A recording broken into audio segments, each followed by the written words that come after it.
That's how people used to get music. Now it's everywhere. On your phone, when you're scrolling through, you see all different kinds of content that has music behind it. You see all different kinds of promotion, people sharing it and stuff like that. It moves at a faster rate. And as an artist, it's a lot cheaper and simpler to get that out there. Okay. Now, it may seem like a big mountain to try to climb because your lack of knowledge it is what it is. It's there. It's your big hurdle.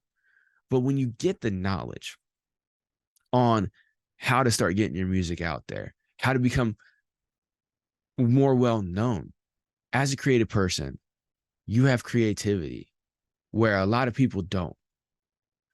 That is your biggest strength. That's your biggest superpower. What's up, y'all? Harco's here with Music Making Sense Podcast. How the hell y'all doing here today? Unfortunately, my co-host, the one, the only KP, could not make it here with us today, but I got a great episode for y'all here today either way. Now, I happen to find a article that really spoke to me. And it spoke to me in an interesting way because everybody knows that technology is changing, and in the realm of artists and how us as artists, we get paid for our music with royalties through Spotify and all these other DSPs. When I see an article like the one I'm going to talk to you about here today, it really makes me sit back and think how different things are tomorrow than what they are today, and how as an artist you need to always be constantly trying to make sure that you have your own base of operations set up so that your fans can come there in order to check out your music or support you, instead of having to rely on all these other third-party platforms. Okay, it's going to be key to your success as an artist if you do these things. If you are worried about what's happening with this platform or what's happening with that platform, or, oh, Spotify is doing this to its royalties now, all those kind of things, you're worrying about the wrong things. What you need to worry about is, how can I make sure that I have a place for my fans to come and check out all my new music, follow me on all the socials, check out the newest content I posted, support me, share my music. And if you have something as simple as a website, you can make this happen. I don't know how long y'all been following what goes on social media, but over the last 10 years or so, there have been multiple instances where not necessarily artists, like musicians like yourself and mine, but content creators online who were making a lot of money off of YouTube, and then Panda Slap happened, or they had a really big fan base and audience on Facebook, and they were able to get all these people listening to them, millions of views every time they went live, everything like that. And then all of a sudden off Facebook for some violation, whether it was just or unjust. And there's a lot of other situations like that where people have seen their lifestyle completely vanish. And if they didn't adapt and overcome, then they were stuck. For instance, with Vine. Some of y'all may or may not know of the Paul brothers, Logan and Jake Paul. They were previously Vine stars. Now, Vine was a social media platform that had its day in the past, and it vanished. Well, those guys, and I'm sure there's a handful of other ones, were the only ones that adapted to another platform and were able to bring their audience and grow their audience in the face of that platform getting shut down. Now, that's kind of rare, but it speaks to the perseverance that those people have, that no matter what the obstacle is, I'm going to succeed. I'm going to make sure that I'm able to continue providing this content for the people who enjoy the content I make, and I'm going to be able to be successful with that. And if y'all haven't seen the growth that Jake and Logan Paul have been able to achieve since their days on Vine, go check it out. Whether you like them personally or not, that's irrelevant. Look at the trajectory that they've had. And so whenever I see things like this headline I'm going to be reading here today, well, I'm not going to read the whole thing, but I'm going to go over with you here today. Let me say that. I'm doing this 100% unedited like we do on the Music Making Sense podcast, the full edition where me and KP normally talk. So I'm going to stumble over my words a little bit, but just bear with me, all right? So the headline is, I'm going to pop it up on the screen as I'm doing it too. For those of y'all who are listening only, just go ahead and check this out at your leisure. I'll drop the link to the article down below in the comments and everything like that in the description. But if you're watching on the video, I'm going to pop it up on the screen.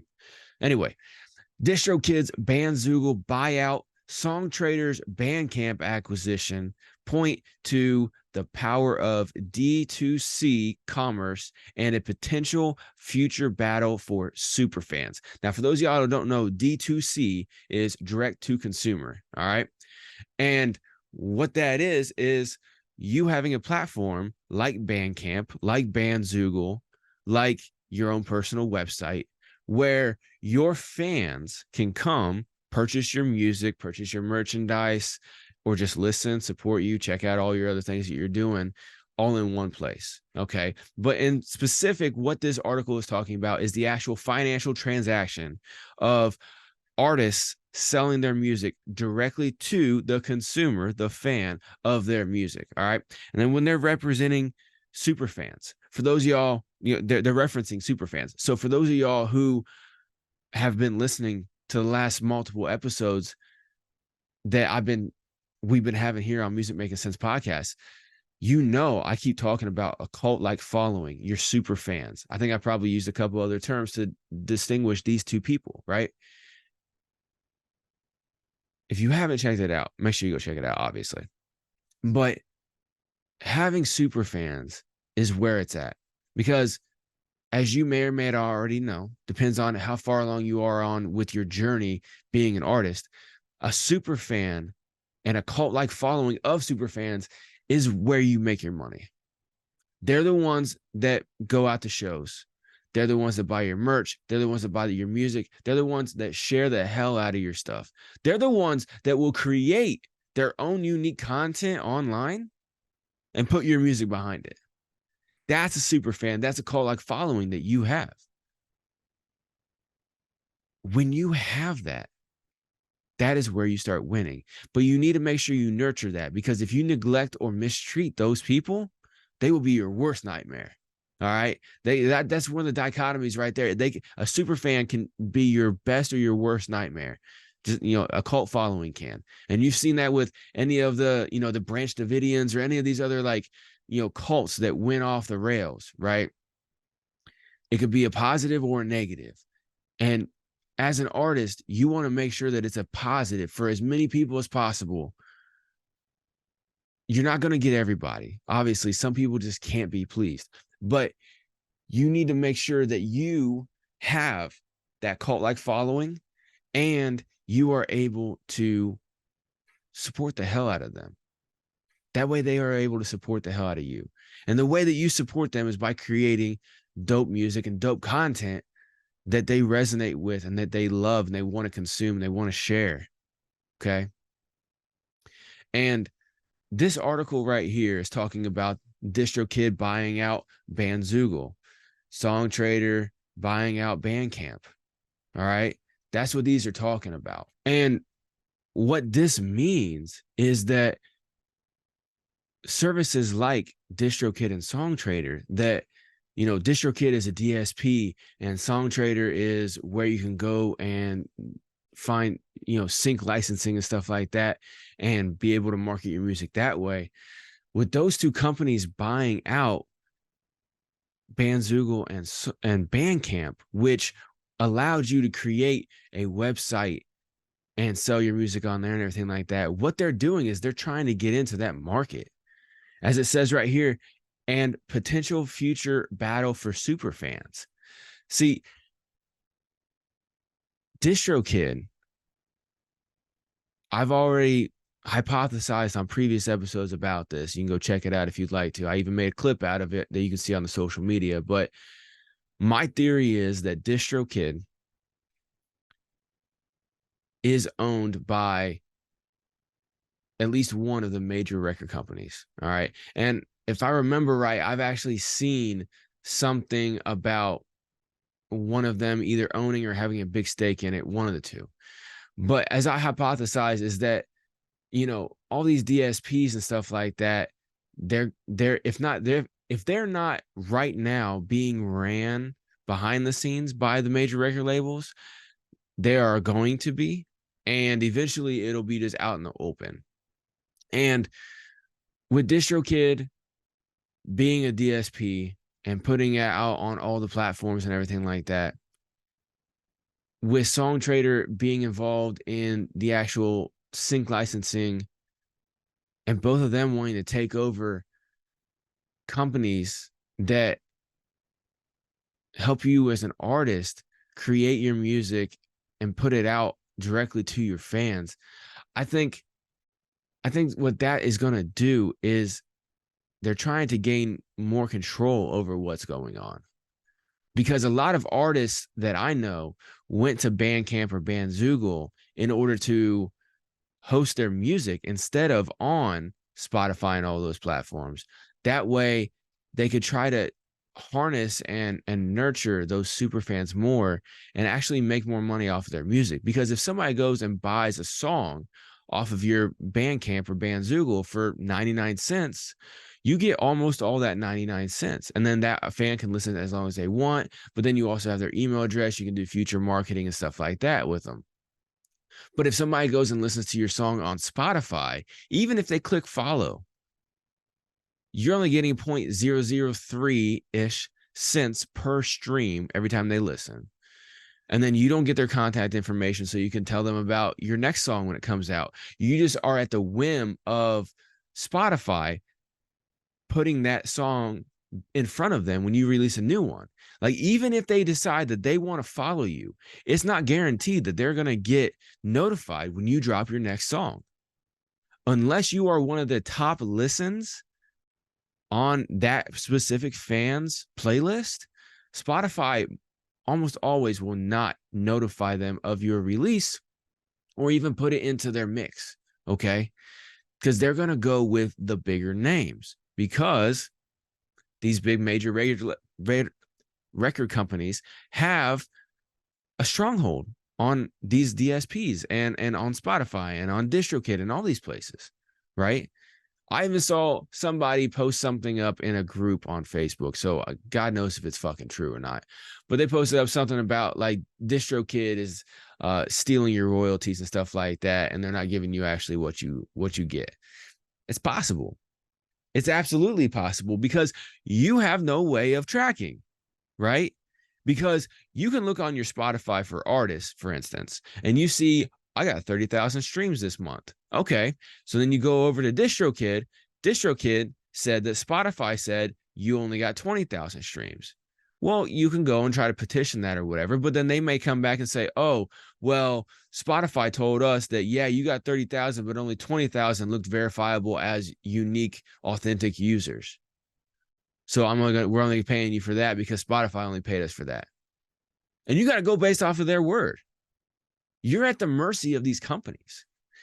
And now that, these big companies, like we've talked about Songtradr and Taxi before on previous episodes, where, KP has been going through doing sync licensing and stuff like that, writing scores for music and everything like that, or movies, writing scores for movies and everything like that, and trying to get sync licensing with his music, which is something we recommend every single one of y'all at least investigate if you're interested.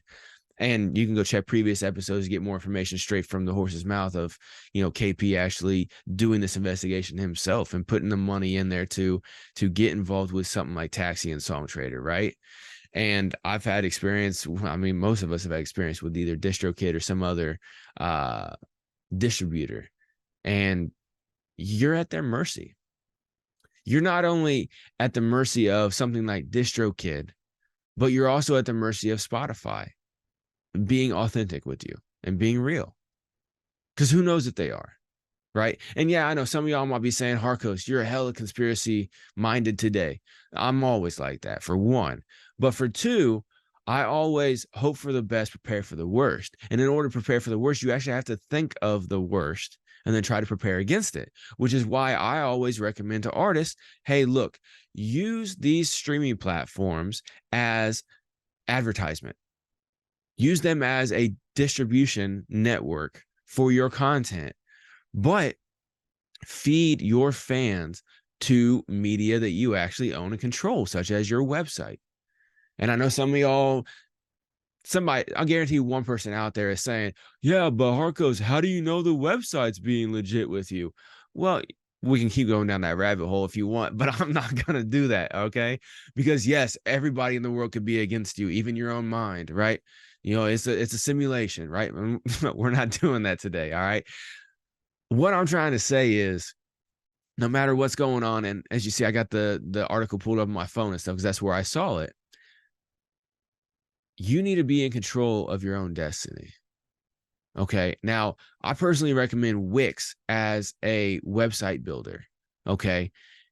Because I've tested Wix, I've tested WordPress, I've tested Squarespace for building websites for music related shit. And Wix is the easiest and the best that I've ever done. Now, if I remember right, on a couple episodes ago, KP was like, oh no, Bandzoogle is better. Possibly. I've never checked out Bandzoogle because I found Wix. I thought it served all my needs perfectly fine for my personal music. And so I stick with it. musicmakingsensepod.com right here if you're looking in right now on the screen. But musicmakingsensepod.com is the website for this podcast. It's hosted on Wix. All right. Just to let y'all know, I've built websites for other artists on Wix. It works perfectly fine. All right. You can host your music up there. Fans can download your music. You can have it set to where they can download it for free or they download it with an email. So then that way you get an email contact and you start doing email marketing with them. Or you can have it just as they purchase it for a certain amount. I recommend that you have all the options. Okay. So first, for instance, what I recommend to artists, which I have on my own personal website as well, you all can go check it out if you want to, harkosmusic.net, if you want to go check it out as a reference. But the way I have it is I have it set up to where all my music is available free with email.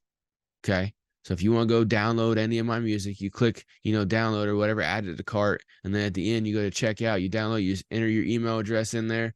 And it might ask a couple other pieces of information, but it's very, very simple. You put that in there, boom, goes straight to you. You pay $0.00 or whatever currency you're fucking operating in. All right. Just roll with me. Well, now I have your email address and I'm not going to spam the fuck out of you because you took that step as a fan to give me your email address. Bare minimum, you gave me a burner email address, right? But let's just say you gave me your legit main email address, right?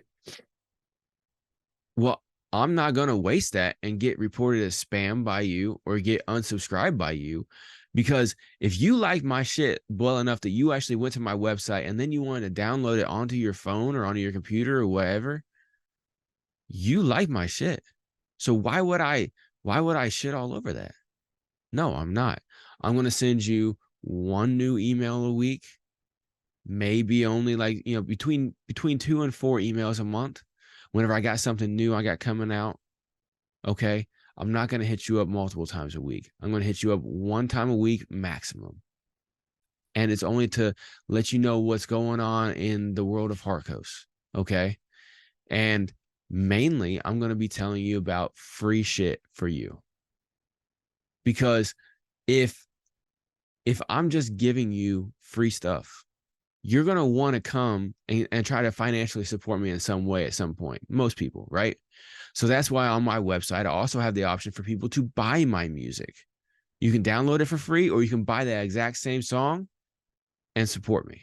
Or I have an option on there for PayPal donate, where you can just donate however much you want to right there. PayPal. Done deal. I think I have my Cash App up there too. I don't know. Can't remember that because there's a lot of Cash App scams. I think I might have taken that off. Either way, I got the PayPal donate. All right. That's super secure. Okay. So that's what I recommend to every single one of y'all artists that you do. Okay. You give people the option. Okay. Now, in sales, for those of y'all who are not familiar with sales, the best sales tactic is to not give people the option or to give them a false option. Okay. Is you give them two choices. Either you do or you don't. You want small or you want large. You want one or you want two.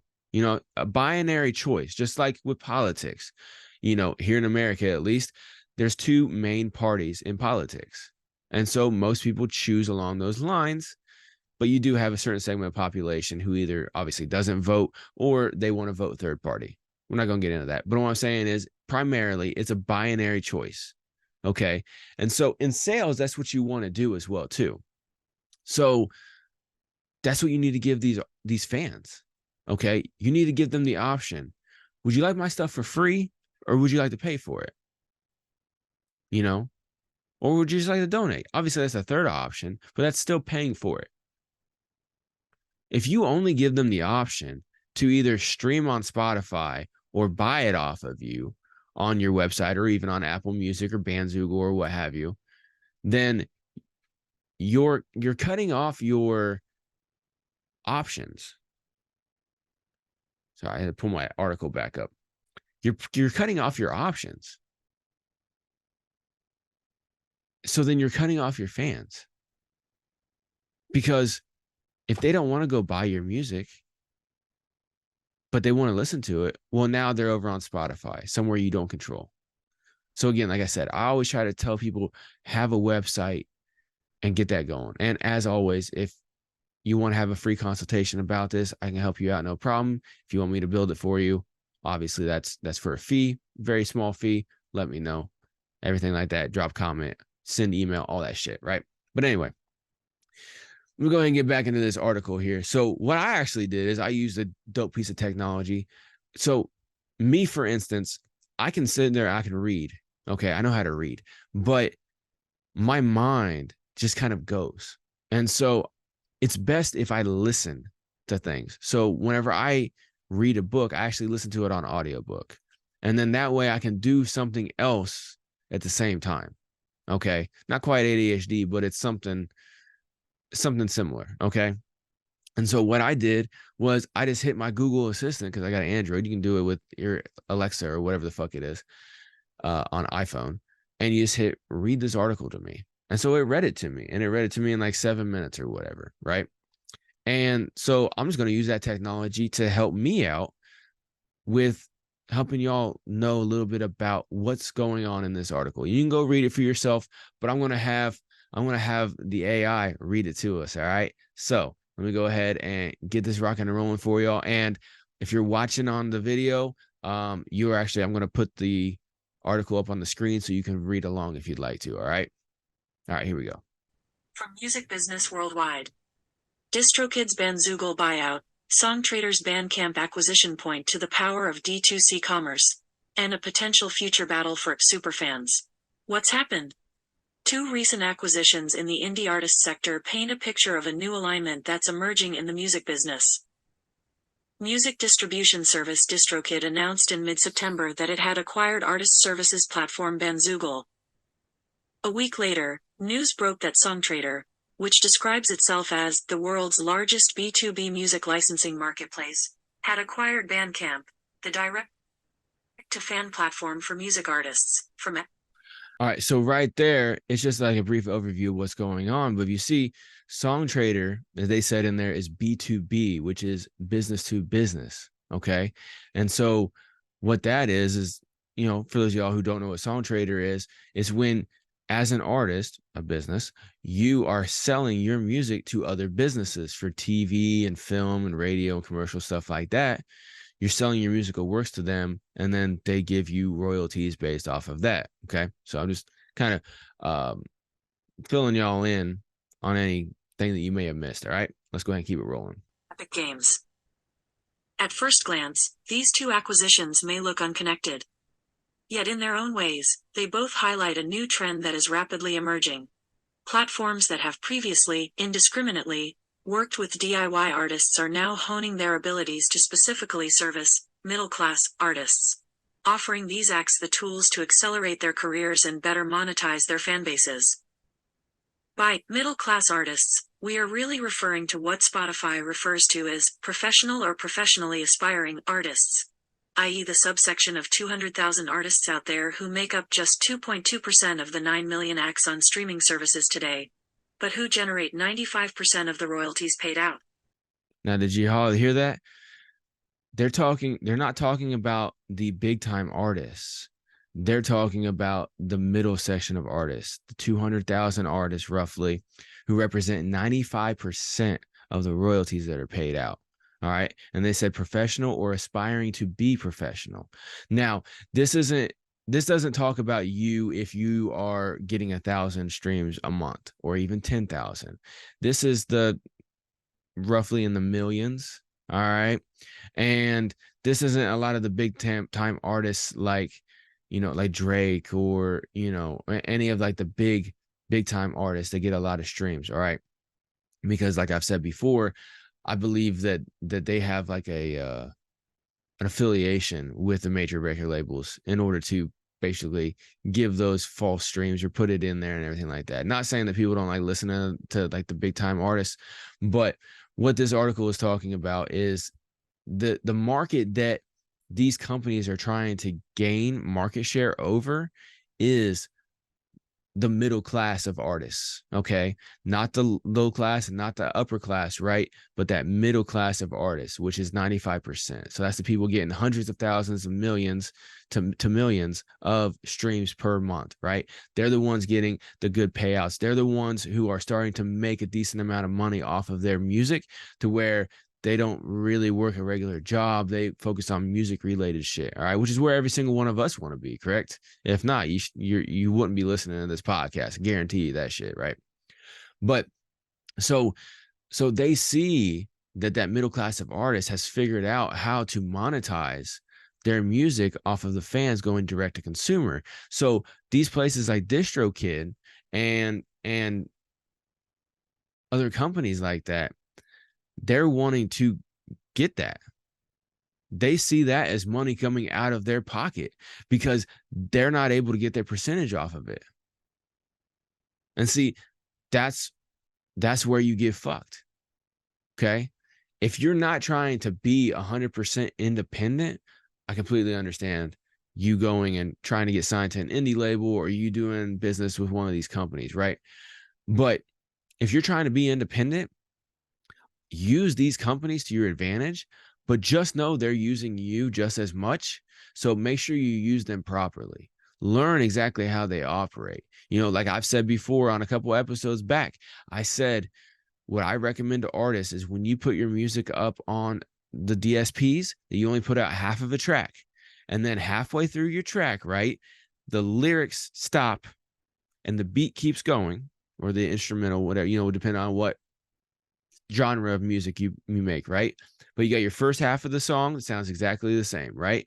Then the second half, it's only instrumentals, no lyrics. And then you come in with your voice as an artist. If you're a collective, obviously somebody does it. You hop in and say, hey, thanks for checking out this song on your favorite streaming platform. If you happen to like this and you want to hear the rest of the song, make sure you go to our website right now. You can get a free download of this song. You listen as much as you want to. If you don't already know, these streaming platforms don't hardly pay us as artists anything, and they don't let us have more communication with you. So when we put out new music, you probably won't even know about it because they don't tell you everything.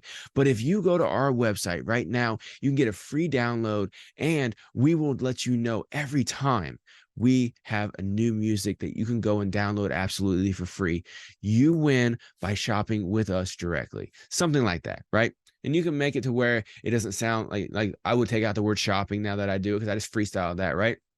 I would take out the word shopping. I would say supporting, or checking out our music or whatever, right? Something like that. Okay, come up with something good. And again, if you want some help with that, holler at me and we can talk. But come up with something good, okay? And do it like that. That way, you're still getting some stream. You're still getting some revenue off of streams. But then they are putting your music out there.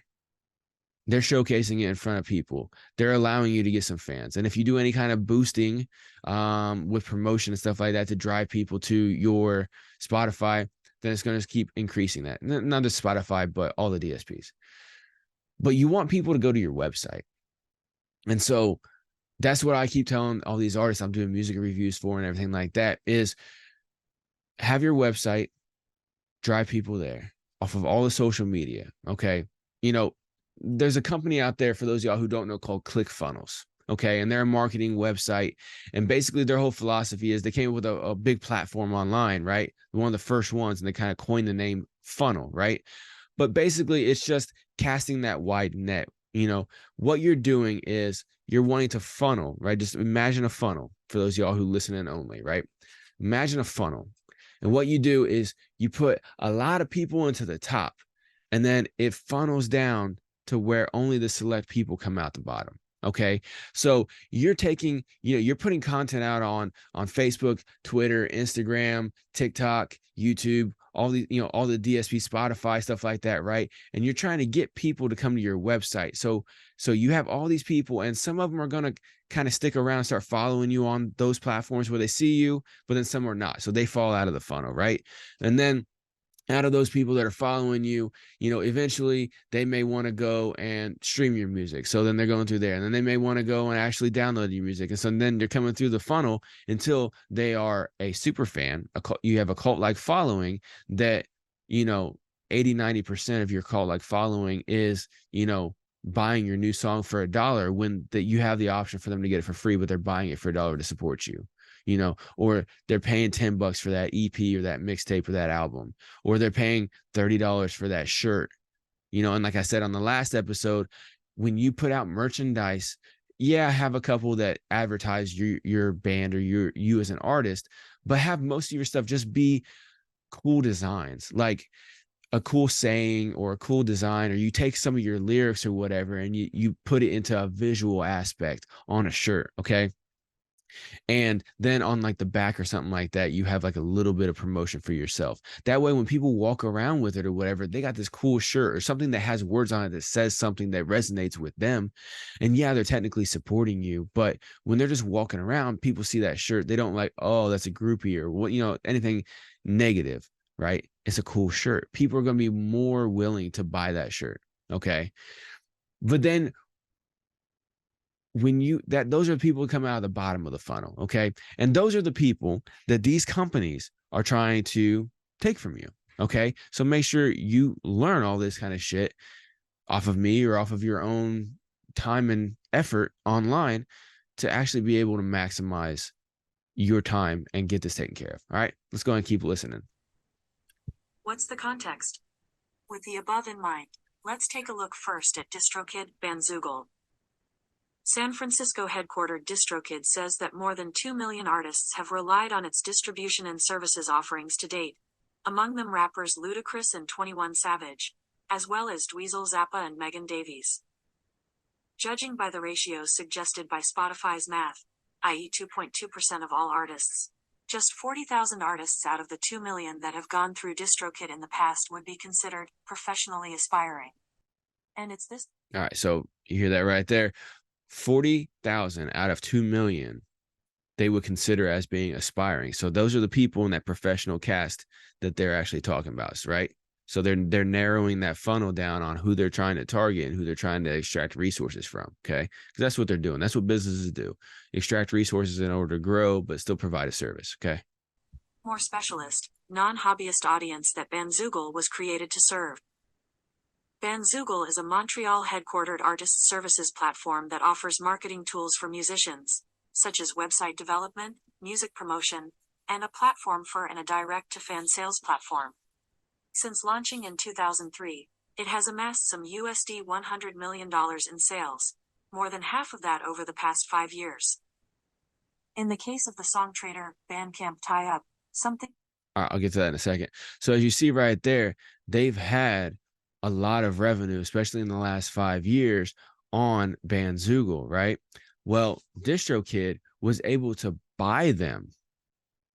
Okay, so for those of y'all who don't know about DistroKid, it's $20 a year. They supposedly give you 100% of the royalties. So how are they making money off of 2 million artists at $20 a year? Yeah, they got their add-ons, but still, how are they making their money? How do they have enough money to purchase Bandzoogle that is clearly on an upward incline of income and revenue, especially in the last 5 years? That's a lot of money right there. So they not only have to have the money to buy Bandzoogle, but they got to have they got to be getting it from somewhere, right? That's why, come back to my theory at the beginning of this episode, like I've had before, major labels are highly involved in those companies, and they're extorting us as up and coming indie artists, because the majors have always done that. The majors have, back before the internet, and even at the beginning of the internet, still sometimes today, they would go around to little festivals and stuff like that in all these towns and cities and everything like that, and they would find who's hot, and they would either sign them and build them, or they would just check the sound and then take that sound to their artist and say, hey, you need to change your sound to this because that's what's popping right now. And then guess what? That main artist puts out that new sound catches, and then it goes because it's the new hot thing. And they got in on it first, right? And so don't fucking think that they're not doing the exact same thing now with digital, all right? Because with digital now, they can do all this, and they even have AI, real AI. Okay, I know y'all have heard me talk about AI is not AI. What I'm mainly talking about is these chat bots. They're not really AI. What's really AI are these algorithms that go and look for certain things, and they pick up on certain keywords and stuff like that, right? They have this stuff, and they use it to their advantage because that's what the fuck they do. All right, let's go ahead and keep listening though. Similar is playing out. To date, SongTrader has largely focused on business-to-business licensing of music. Acquiring Oakland-headquartered Bandcamp gives it a foot in the door of direct-to-consumer sales as well. See, SongTrader was doing business to business, making some decent money, but they want to expand. Like everybody wants to expand. Every single one of us want to expand, right? Nothing negative going on here, but they want to expand just to see their motivations, right? They want to get their foot in the door too. So since DistroKid got Bandzoogle, well, they want to get Bandcamp, right? The 5 million artists on Bandcamp already receive access to services such as ticketed live streaming, vinyl presses of their works, and, of course, use of an online store. With the SongTrader acquisition, they'll have direct access to a B2B music licensing business as well. See, now that's a positive. So if you already have something with Bandcamp, an account with Bandcamp, you're now going to have access to SongTrader's sync licensing type stuff. So you don't have to have two separate accounts. Now, I'm sure there might be a little extra fee on there, but you still have the opportunity. That's not a bad thing. Okay. Interestingly, both the DistroKid, Bandzoogle, and SongTrader Bandcamp acquisitions come shortly after another potentially relevant development: the announcement of Universal Music Group and Deezer's new artist-centric royalty model. Now, this is very interesting. I saw this article a few weeks ago, and I think I might have posted it up on the Music Making Sense podcast Facebook, maybe even Twitter. But this is interesting. UMG is like they did a partnership with Deezer, right? And I'll let the AI tell you about it. All right. Well, not AI, it's reading an article. Which launches in France this month. Under this plan, professional artists with at least 1,000 streams per month and a minimum of 500 unique listeners on Deezer will receive a so-called double boost to their royalty payments. Deezer will also offer a double boost to those artists whose music was actively searched for by listeners. All right. So Deezer is trying to get a bigger market share of streaming and audience, right? So Deezer does okay, but they're nothing compared to like Spotify and stuff like that. So if they want to get more artists on their platform and more artists to share their Deezer link to their fans and everything like that, in order to get more listeners over on Deezer, Deezer is offering incentives, just like Spotify and stuff used to back in the day. They're offering the incentives to the artists. Hey, if people are uniquely looking for you on our website, we give you a double boost. If you have at least this much, you get a double boost, everything like that. So you have a potential right here. If you go and you put your music on Deezer, that you could possibly, if you market it right with a proper marketing strategy, which you can get from me, obviously. I'm not gonna keep promoting myself. Y'all know what it is. But if you have a proper marketing strategy, you can capitalize on this and you can start making some decent money off of Deezer, right? And then of course you're gonna have to shift in the future as well, but just one step at a time. All right, let's get back to it. Those who will be financially punished under this system: hobbyists and or non-professionally aspiring artists. According to the Financial Times, UMG and Deezer expect payments to professional artists to increase by 10% under Deezer's new artist-centric model. The acquisitions of both Bandzoogle and Bandcamp could suggest that the two companies' respective new owners can only see this financial favoring of professional artists gaining traction in the years ahead. Right. And so that it just said like it expects to see an increase in 10% or whatever. That's an average. All right. So don't think that it's contradicting itself with a double boost versus 10%. All right. What happens next? One thing that's definitely influenced the acquisitions of Bandzoogle and Bandcamp is the growing revenues we're seeing flowing through the direct-to-consumer space in music. See, like I was saying, they see the money increasing in direct to consumer, which is something I've been telling artists about for a few years. But ever since we started this podcast this year, I've been harping on it a lot, right? But they're seeing this money going away from them, going over here. They want it. All right. That's why they're coming in and doing this. And that's why I tell every single one of y'all artists that you need to be trying to do direct consumer as well, too, because direct to consumer is where it's at. That way you have full control over your fan base. Okay. You're not relying on Facebook's algorithm or TikTok's algorithm or Spotify or Apple Music or YouTube's algorithm to promote your music. And then you're not relying on those platforms to give you money off of royalties. Okay. You're going out there, you're conducting, your business, you're engaging with your fans, you're giving them you're entertaining your fans on a one-to-many level, but it seems like one-to-one with them, right? And then when they give you your email, you are doing one-to-one. That is how you succeed.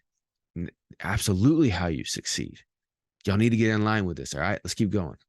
Especially in the world of middle-class artists with sizable, but hardly blockbuster, fan bases. To be fair, the idea of commercializing a direct-to-consumer approach for independent artists has been around for some time. Anyone remember YouTube buying artist services startup Bandpage back in 2016? That effort to bring musicians fan monetizing tools to YouTube via Bandpage doesn't seem to have gotten very far. YouTube ended up shutting down much of Bandpage's functionality over time. Yet it may have simply been an idea that was ahead of its time, as recent data suggests that the D2C market is now on a major upswing. And see, it said that, it may have been ahead of its time, and sometimes things are ahead of its time, but that's mainly because like the technology and the usage of that technology is not quite there yet.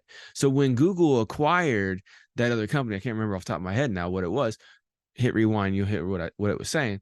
But when it acquired that company, it saw the potential. However, people weren't really doing that yet, because this was probably, if I remember right, this was around the time when people were going from physical sales to digital streams. It was in that highlight. So people were just going to the streaming platforms. So they weren't doing D2C because D2C hadn't really evolved yet. And now people are getting more accustomed to D2C because a lot of artists have been shifting, even major label artists have been shifting away from a streaming promotional platform to a D2C platform. Okay. That's where it's at. And technically, that's where the money's always been. Back before the internet, people would actually buy physical CDs, physical records, physical cassette tapes, whatever the media of playing music was, they would actually buy it. So it was in a way D2C, but you were going through distributors, right? So the record company would, press them all up and stuff like that with one company, and then that company would put it out to all the record stores and stuff like that, right? And then those record stores would sell it all across the country and stuff. Well, now it's all electronic. It's a lot cheaper and a lot easier. And as an independent artist, you could do a lot of it yourself or with a very, very small team and really maximize the profit that you get off of this. And it's not all about making money. It's about, supporting your fans and giving them the entertainment and the music and that they want. But at the same time, the more money that you have, the more you can put into that and give them more content and more creative content, more engaging content, and actually be there for your fans and nurture that fan artist relationship. All right. A final thought.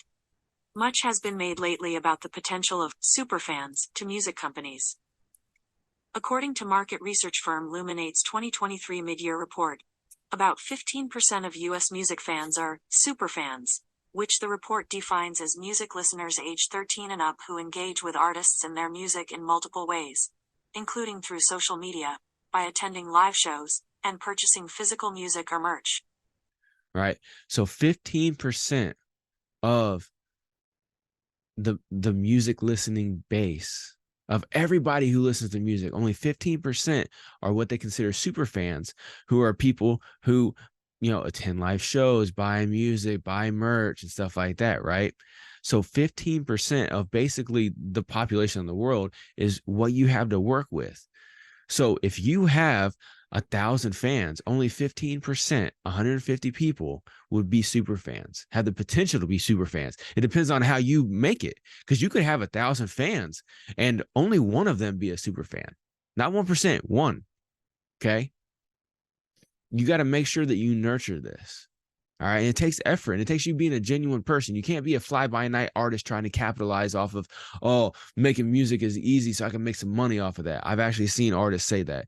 Fuck that shit. I'm talking about real artists like me and you listening right here, right now, and me, who make music from our fucking soul, who have something that we want to put out to the world.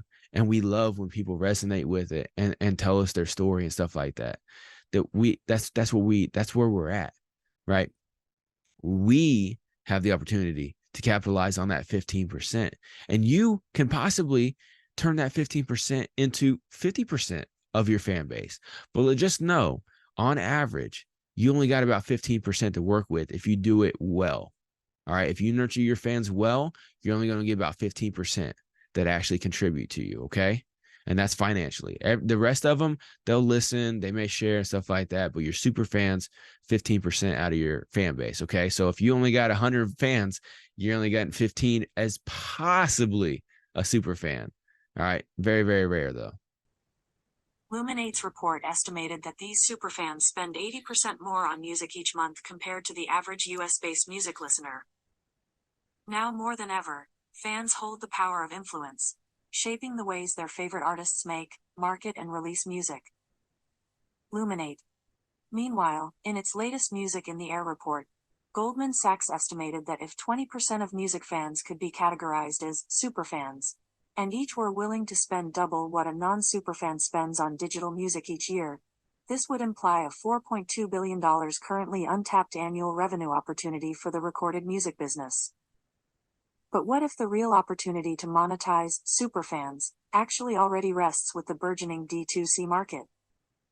The same Luminate report showed D2C taking a larger share of music revenues in H1 2023, with overall D2C sales up 20% YoY, and D2C vinyl sales up over 25% YoY.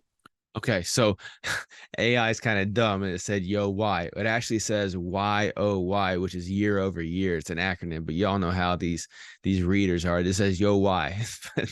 that's no, it's year over year. So direct to consumer sales are up 20 to 25% year over year. All right. This stat only highlights the ever-increasing power of the superfan, Luminate said in its report. Now more than ever, fans hold the power of influence, shaping the ways their favorite artists make, market, and release music.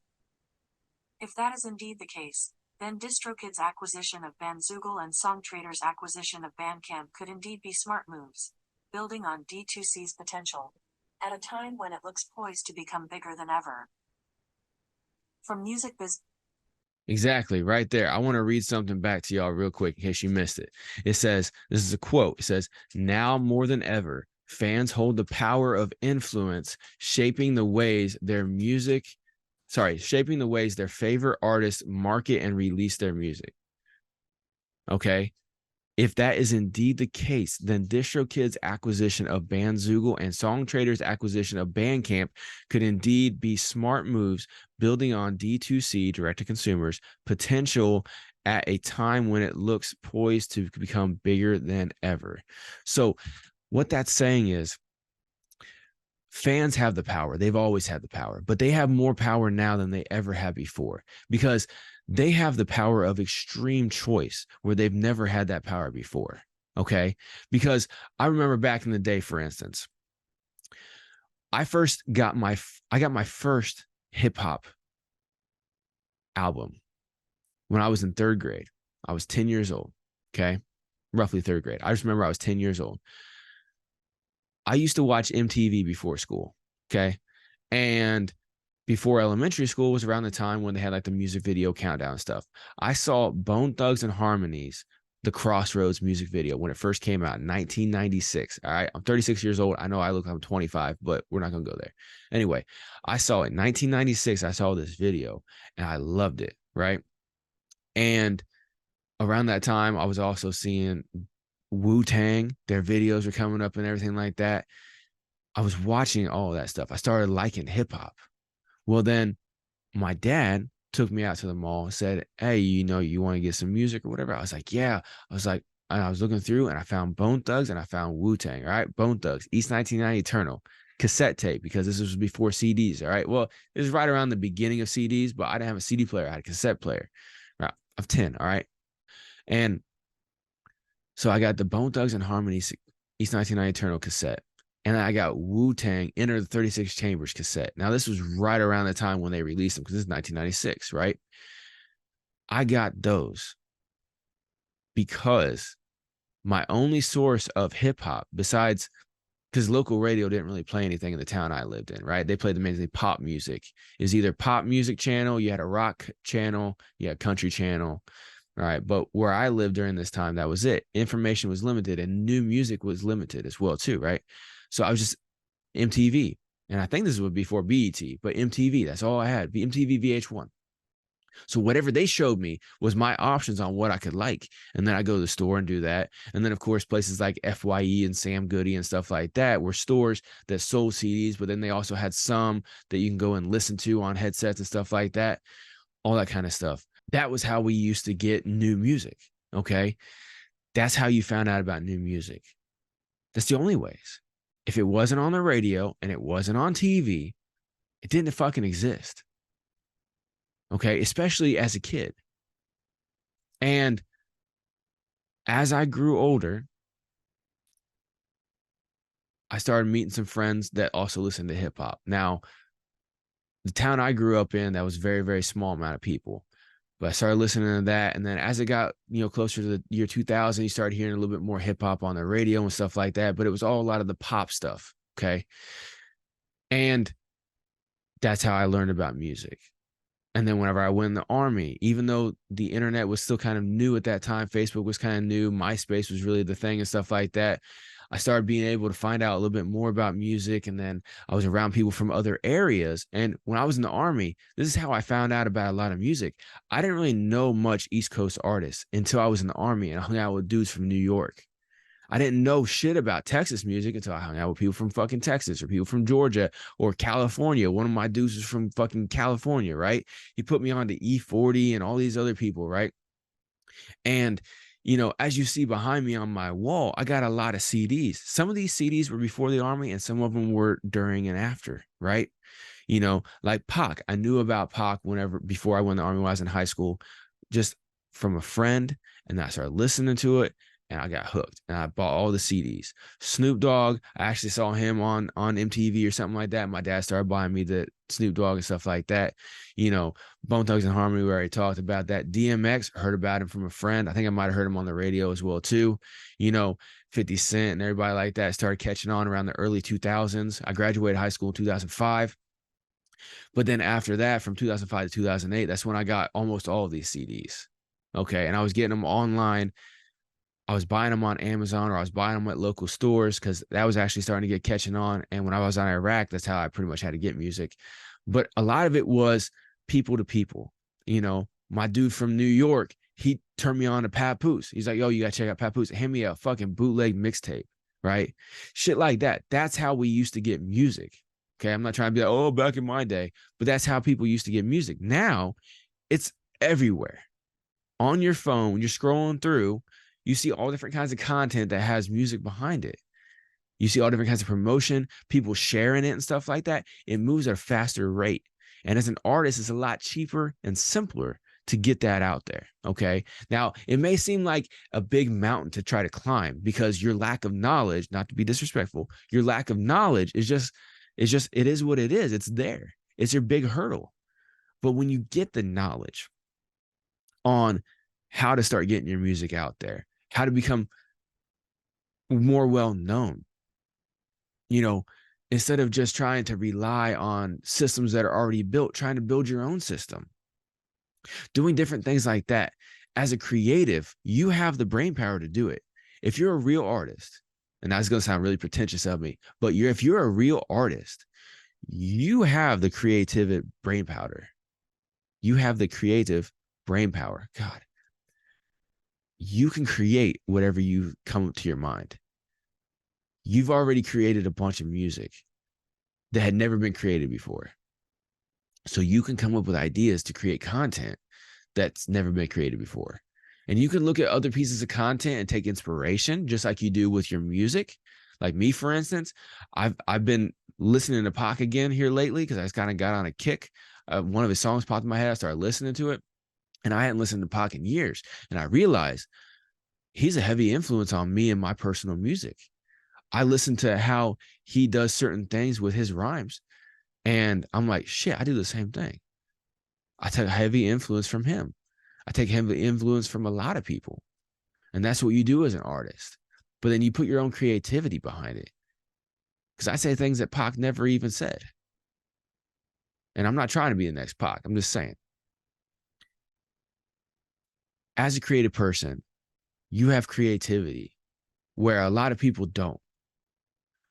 That is your biggest strength. That's your biggest superpower. And if you can't figure out how to get the knowledge to do good marketing and sales and all that stuff to get more fans, if for whatever reason you just can't get it, it's not resonating with you, I completely understand. Last minute plug right here, free consultations. Hit me up. All right. Hit me or KP up. We got free consultations. We'll help you out, help point you in the right direction. If you want to work with us based off of that, then you can work with us for a small fee. All right. But we're working for you. It is what it is. But if you can't figure it out, you can hire somebody like us. And what you can do after you hire somebody, if you're not doing it yourself, is you can spend all that time doing the creative stuff, creating those unique pieces of content that's going to attract the attention of people. Because you have 3.5 billion people online and growing. And most of them are English speaking. So if you're an English artist, you got billions of people with a B to potentially be your fans and to potentially get 15% or more of them to be your super fans. That is what you have. So if you take anything away from today's conversation, that's what I want you to take away from. The possibilities are endless if you make those possibilities reality. So I'm going to stop talking right in there. All the information I gave you, like I said, the article is linked down below, but I had AI read the whole article to us. Got any questions, comments, concerns, hit me up in the socials, hit me up in the comments. Like I said, if you want a free consultation, we can sit down and talk on how I can help you do this, particularly in your specific genre of music and your specific artistry. And we can go from there on if you want to work. If not, keep tuning in right here to Music Making Sense podcast. I got more music reviews coming out here soon.